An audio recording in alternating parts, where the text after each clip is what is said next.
Hi friends, welcome to Tejas kitchen. ಇವತ್ತು ನಾವು ಮನೆಯಲ್ಲೇ ತುಂಬ ಟೇಸ್ಟಿಯಾಗಿ ಕಡಿಮೆ ಇಂಗ್ರೀಡಿಯೆಂಟ್ಸಲ್ಲಿ ಮೊಟ್ಟೆ ಪಲ್ಯ ಅಥವಾ ಎಗ್ ಬುರ್ಜಿ ಸಿಂಪಲ್ಲಾಗಿ ತುಂಬ ರುಚಿಯಾಗಿ ಹೇಗೆ ಮಾಡೋದು ಅಂತ ಹೇಳಿ ನೋಡೋಣ.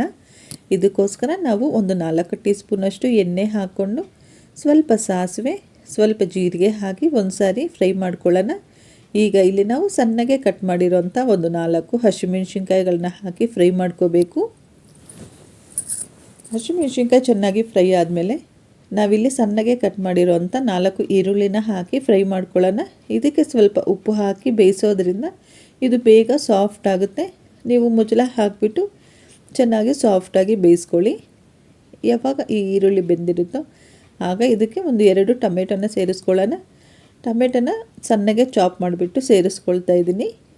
ನೋಡಿ, ಒಂದು ಸಾರಿ ಚೆನ್ನಾಗಿ ಮಿಕ್ಸ್ ಮಾಡಿ ಮುಚ್ಚಳ ಹಾಕಿ ಒಂದು 2 ನಿಮಿಷ ಬೇಯಿಸ್ಕೊಳ್ಳಿ. ಟೊಮೆಟೊ ಕೂಡ ಚೆನ್ನಾಗಿ ಸಾಫ್ಟ್ ಆಗುತ್ತೆ. ಟೊಮೆಟೊ ಎಲ್ಲ ಚೆನ್ನಾಗಿ ಸಾಫ್ಟ್ ಆದಮೇಲೆ ಈಗ ಸ್ವಲ್ಪ ಅರಿಶಿಣದ ಪುಡಿ, ಸ್ವಲ್ಪ ಹಚ್ಚ ಖಾರದ ಪುಡಿ ಹಾಕ್ಕೊಂಡು ಮಿಕ್ಸ್ ಮಾಡ್ಕೊಳ್ಳೋಣ. ನಾವಿಲ್ಲಿ ಹಸಿಮೆಣ್ಸಿನ್ಕಾಯಿ ಖಾರಕ್ಕೆ ಹಾಕಿರೋದ್ರಿಂದ ಸ್ವಲ್ಪನೇ ಖಾರದ ಪುಡಿ ಸೇರಿಸ್ಕೊಳ್ಳೋಣ. ಒಂದು ಸಾರಿ ಚೆನ್ನಾಗಿ ಎಣ್ಣೆಯಲ್ಲಿ ಇದೆರಡು ಫ್ರೈ ಆದಮೇಲೆ ಈಗ ನಾವು ಸ್ವಲ್ಪ ಹರಡ್ಕೊಳ್ಳೋಣ. ಹರಡ್ಬಿಟ್ಟು ನಾವು ಮೊಟ್ಟೆ ತೆಗೆದಿಟ್ಕೊಂಡಿದ್ದೀವಲ್ಲ, ಇಲ್ಲಿ ನಾನು ಒಂದು 6 ಮೊಟ್ಟೆ ತೊಗೊಂಡಿದ್ದೀನಿ. ಇವುಗಳನ್ನ ಡೈರೆಕ್ಟಾಗಿ ಒಡೆದ್ಬಿಟ್ಟು ಹಾಕ್ಕೊಳ್ಳೋಣ. ಮೊಟ್ಟೆನ ಬೀಟ್ ಮಾಡಿ ಹಾಕೋದು ಬೇಡ. ಇದೇ ಪಲ್ಯದ ಮೇಲೇ ಡೈರೆಕ್ಟಾಗಿ ಮೊಟ್ಟೆ ಹಾಕ್ಕೊಳ್ಳೋಣ ಫ್ರೆಂಡ್ಸ್. ತುಂಬ ರುಚಿಯಾಗಿರುತ್ತೆ. ನೀವು ಹೊರಗಡೆ ಗಾಡಿಯಲ್ಲೆಲ್ಲ ಮಾರ್ತಾರಲ್ಲ ಎಗ್ ಬುರ್ಜಿ ಅಥವಾ ಎಗ್ ಫ್ರೈಡ್ ರೈಸ್, ಸೇಮ್ ಇದೇ ಥರನೇ ಮಾಡ್ತಾರೆ.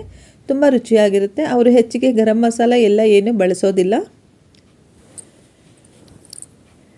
ನೋಡಿ, ಎಲ್ಲ ಮೊಟ್ಟೆ ಒಡೆದು ಹಾಕ್ಕೊಂಡ್ಮೇಲೆ ಮುಚ್ಚಳ ಹಾಕಿಬಿಟ್ಟು ಒಂದು 2ರಿಂದ 3 ನಿಮಿಷ ಬೇಯಿಸ್ಕೊಳ್ಳೋಣ. ಸ್ಟವ್ ಮೀಡಿಯಮ್ ಉರಿಯಲ್ಲೇ ಇರಲಿ. ತುಂಬ ಹೈ ಫ್ಲೇಮ್ ಇಡೋಕ್ಕೆ ಹೋಗಬೇಡಿ. ತುಂಬ ಹೈ ಫ್ಲೇಮ್ ಆದರೆ ಕೆಳಗಡೆ ಟೊಮೆಟೊ ಎಲ್ಲ ಸೀದೋಗುತ್ತೆ. ಒಂದು 2ರಿಂದ 3 ನಿಮಿಷ ಆದಮೇಲೆ ಜಸ್ಟ್ ಇದನ್ನು ರಿವರ್ಸ್ ಮಾಡ್ಕೊಳ್ಳೋಣ. ನಾವು ದೋಸೆ ತಿರುಗಿಸ್ತೀವಲ್ಲ ಆ ಥರ ಜಸ್ಟ್ ರಿವರ್ಸ್ ಮಾಡ್ಕೊಳ್ಳೋಣ ಅಷ್ಟೇ. ಆಗ ಮೊಟ್ಟೆ ಕೆಳಗಡೆಗೆ ಹೋಗಿ ಈರುಳ್ಳಿ ಟೊಮೆಟೊ ಏನಿರುತ್ತಲ್ಲ ಅದೆಲ್ಲ ಮೇಲೆ ಬರುತ್ತೆ.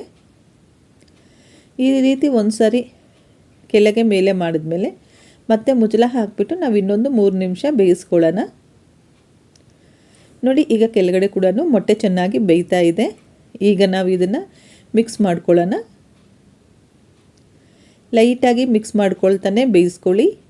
ಸ್ಟವ್ ಮೀಡಿಯಮೇ ಇರಲಿ ಫ್ರೆಂಡ್ಸ್, ಬೇಗ ಆಗುತ್ತೆ. ಈ ರೀತಿ ಮಿಕ್ಸ್ ಮಾಡಿಕೊಂಡು ಬೇಯಿಸ್ಕೊಳ್ಳೋದ್ರಿಂದ ಮೊಟ್ಟೆಯಲ್ಲಿರೋ ಆ ಸ್ಮೆಲ್ ಕೂಡ ಬರೋದಿಲ್ಲ. ಈ ಪಲ್ಯ ಕೂಡ ತುಂಬ ರುಚಿಯಾಗಿ ಬರುತ್ತೆ. ಎಷ್ಟುವರೆಗೂ ಬೇಯಿಸ್ಕೋಬೇಕನ್ನಂಗಿದ್ರೆ ಇದು ಇಲ್ಲಿ ನಾವು ಹಸಿಯಾಗಿ ಏನಿದೆ ಅಲ್ಲ, ಈ ಹಸಿ ಎಲ್ಲ ಹೋಗಬೇಕು. ಪೂರ್ತಿಯಾಗಿ ತುಂಬ ಹಗುರವಾಗಿ ತುಂಬ ಬಿಡಿಯಾಗಿ ಆಗುತ್ತೆ ಮೊಟ್ಟೆ. ನೀವು ಸೌಟ್ ಸಹಾಯದಿಂದ ಸ್ವಲ್ಪ ಈ ರೀತಿ ಮಾಡಿಕೊಂಡ್ರೆ ತುಂಬ ಚೆನ್ನಾಗಾಗುತ್ತೆ. ಮಕ್ಕಳಿಗೂ ತುಂಬ ಇಷ್ಟ ಆಗುತ್ತೆ, ದೊಡ್ಡವ್ರಿಗೂ ಇಷ್ಟ ಆಗುತ್ತೆ. ಬೇಳೆ ಸಾರು, ರಸಮ್, ಅನ್ನ ಯಾವ ಜೊತೆ ಕೂಡ ಇದನ್ನು ನೀವು ಸೈಡ್ ಡಿಶ್ ಆಗಿ ಯೂಸ್ ಮಾಡಬಹುದು. ತುಂಬ ರುಚಿಯಾದಂಥ ಮೊಟ್ಟೆ ಪಲ್ಯ ರೆಡಿ ಆಗುತ್ತೆ. ಸ್ವಲ್ಪ ನಿಧಾನಕ್ಕೆ ಫ್ರೈ ಮಾಡ್ಕೊಳ್ತಾ ಇರಿ. ಮಿಕ್ಸ್ ಮಾಡಿಕೊಂಡು ಫ್ರೈ ಮಾಡ್ಕೊಳ್ತಾನೆ ಇರಬೇಕು. ಕೊನೆಯಲ್ಲಿ ಸ್ವಲ್ಪ ಕೊತ್ತಂಬರಿ ಸೊಪ್ಪು ಹಾಕ್ಕೊಂಡು ಗಾರ್ನಿಷ್ ಮಾಡ್ಕೊಳ್ಳಿ. ನಿಮಗೆ ನಮ್ಮ ರೆಸಿಪಿ ಇಷ್ಟ ಆಗಿದ್ದರೆ ನಮ್ಮ ಚಾನಲ್ಗೆ ಒಂದು ಲೈಕ್ ಮಾಡಿ ಮತ್ತು ಸಬ್ಸ್ಕ್ರೈಬ್ ಮಾಡ್ಕೊಳ್ಳಿ.